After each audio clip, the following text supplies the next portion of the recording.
This is a video about knitting the rib around the neck, the V-neck of the Shoreditch Tank. This is one I finished just to show you what it looks like, and this is one that I've knitted the front and the back, and I've sewn it together at the shoulder seams, and I've picked up stitches all around this V. How to do that is in a separate video, okay? But I have marked the beginning and end of my circle with a piece of contrasting yarn. I'm knitting on 10mm US 15 needles, so it's quite hard to find stitch markers that are that thick. So I just tie this piece of contrasting yarn around in a little circle, and I can sort of move it as I work.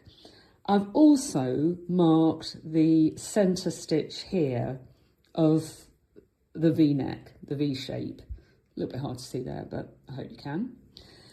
And I've knitted in the rib, as in the instructions, to begin my first circle, okay? And I've now got down as far as the stitch before the centre stitch I've marked.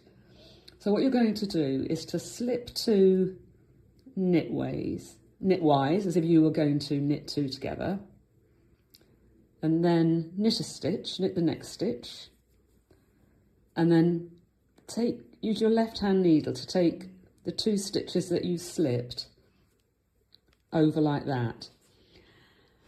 And then you continue working in the rib as has been, as I describe in the pattern. So we're still working on the first round. Then after you've done that, you purl the next stitch and knit the next and purl the next, and so on. And you just continue to do that for 2 more rounds. The instructions are a little bit different, but that's basically what you do on this. And I find it useful to, you can see where that stitch is marked, undo that stitch marker and put it onto the stitch on your needle. It makes it much easier to tell where to stop to do the slip 2, knit 1, pass 2 slip stitches over. So that's really the technique. It's quite simple, but it's quite hard to describe the stitch before the marker. It's a little bit unclear, so I hope that's made that clear.